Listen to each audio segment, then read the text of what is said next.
Halo, assalamualaikum warahmatullahi wabarakatuh. Jumpa kembali teman-teman dengan BCR Tutorial, channelnya para youtuber pemula. Oke, sorry ini sambil teman-teman ya.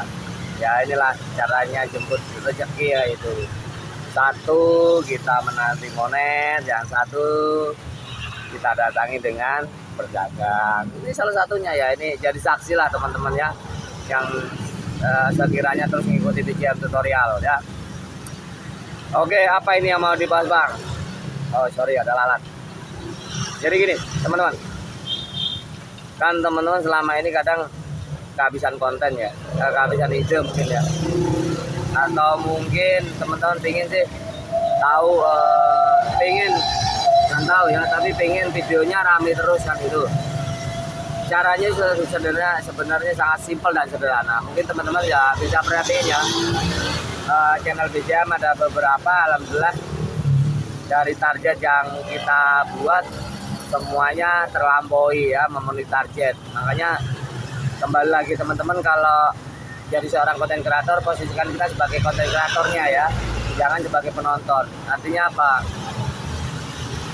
Video-video kita ya, video-video kita itu jangan berdasarkan pikiran kita, tapi ya berdasarkan ide yang dibutuhkan oleh penonton.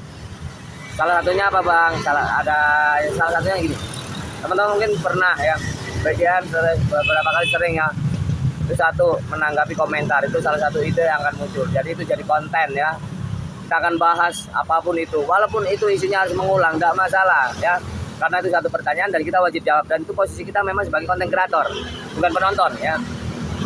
Tatkala memang ada beberapa subscriber ataupun penonton kita tuh komentarnya kebalikannya, artinya apa bang, kok ini diulang lagi. Ini sebenarnya bukan masalah diulang ya, tapi kita melayani para penonton kita yang bertanya, kita jawab melalui konten.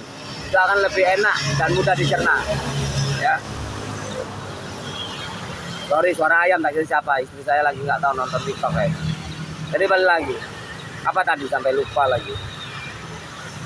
Jadi posisikan kita sebagai konten kreator ya, jangan mengikuti apa kehendak kita sendiri, tapi coba mengikuti sekali-kali dengan penonton kita. Apa yang dia tanyakan ya kita jawab ya. Dan di sini mungkin ada beberapa poin yang mau saya sampaikan, khususnya perihal bagaimana kita mau buat video yang memang setidaknya rame kembali seperti video-video kita yang sebelumnya, mungkin real time-nya ataupun penontonnya terbanyak ya. Jadi sederhana, teman-teman cukup cek ya di YouTube Studio, itu khususnya di aplikasinya ya, bukan di website tapi di aplikasi. Ini lebih simpel, lebih ringan. Nah teman-teman, setelah masuk di aplikasi YouTube Studio, teman-teman di situ ada analis ya. Nah analis itu diklik aja, di situ akan muncul ada real time. Nah real time itu kebanyakan adalah 48 jam ya, atau 2 hari. Nah teman-teman di real time itu pasti di atasnya kan ada yang konten paling populer ya, terpopuler ya. Nah teman-teman masuk ke populer ya, konten populer. Nah di situ teman-teman coba itu waktunya dirubah, yang 48 jam atau 28 hari ya, itu dirubah jadi 7 hari ya, atau 1 minggu terakhir. Coba kalau teman-teman klik, itu kan ada real time terpopuler ya. Di konten populer itu ada real time yang populer 7 hari. Udah diklik ya 7 harinya ya. Nah itu teman-teman akan lihat apa, itu yang terpopuler apa kontennya. Ya udah, konten yang populer itulah yang nantinya teman-teman buat bahan ulang ya, tapi dengan teknik metode yang berbeda. Artinya apa, teman-teman jangan langsung semuanya ditampilkan, tapi dirubah sedikit, sehingga apa, isi konten tuh setidaknya ada tambahan selain poin pokok yang dibahas, tapi ada tambahan-tambahan lain yang mungkin tidak semua ya penonton kita sadar. Tapi biasanya memang bila mana itu benar-benar YouTuber pemula atau konten kreator yang benar-benar pemula, pasti akan bisa menangkap peluang itu dan menangkap isi dari konten kita ya. Yang terpenting konten yang sudah ada kita tambahin aja beberapa poin ya, seperti itu. Jadi teman-teman nggak akan kerepotan ya, ide konten akan terus jalan dan jalan pastinya ya. Dan apa yang terjadi, teman-teman akan terus mendapatkan ide dan ide baru seperti itu. Lalu apalagi bang yang bisa menyebabkan rame selain kita melihat yang sama seperti yang di video populer, teman-teman coba itu judul dibuat mirip, itu satu judul mirip.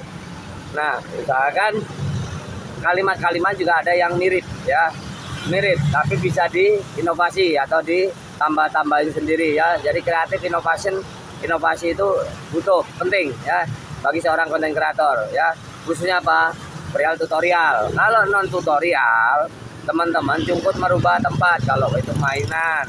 Kalau perihal yang lain mancing, udah teman-teman nyari tempat yang berbeda atau mirip dengan yang rame, udah itu aja ya. Jadi sebenarnya simpel teman-teman. Kalau kita sudah tahu ya tempatnya, peluangnya di situ ya, tinggal kita bagaimana menambahkan atau berinovasi ya, kreativitas ya. Jadi intinya memodifikasi agar apa, konten itu terlihat original ya. Memang original bagi yang baru melihat, tapi bagi yang sudah pernah melihat pasti itu pemikirannya berulang. Tapi ingat, ada kalanya satu konten itu terus kita mengulang, tujuannya apa? Itu untuk mengejar ya, menyangkut, mengkaitkan dengan algoritma. Karena apa? Ya itu permintaan algoritma. Apa aja itu tadi Bang? Ya teman-teman bisa lihat. Satu bisa dari suara, judul, tempat, visual, audio, semuanya. Coba teman-teman analisa sendiri ya. Kalau memang teman-teman ingin lihat video sendiri, dirubah dengan teknikal sendiri ya. Jadi tidak harus kita pasang harus dibuat seperti ini, seperti itu. Yang terjadi apa? Yang terjadi teman-teman malah nanti makin sepi videonya. Nah itu repot juga. Kalau udah sepi, makin sepi, yang terjadi apa? Pasti pemikirannya negatif, menyalahkan ini dan itu. Ya itu sering lah, itu pasti terjadi pada siapapun. Ya. Jadi itu ya teman-teman, bisa dipahami ya. Yang pasti kalau kurang jelas, monggo kita terima ya di kolom komentar ya, saran dan kritik. Tujuannya apa? Agar kita sama-sama ya jalan, balance, koreksi. Kalau perlu channel dari teman-teman yang perlu kita cek oleh BJN, kita siap, sukarela, nggak perlu bayar ya. Kita akan lakukan review atau check and recheck, sehingga apa sih yang perlu dibenahi, apa sih yang perlu dipertahankan, dan bagaimana sih untuk membuat sesuatu yang baru di dalam channel itu kan gitu. Seperti itu aja teman-teman. Jadi yang terpenting sekarang teman-teman jauhi yang ada klaim hak kita, yaitu lagu-lagu, itu paling pokok.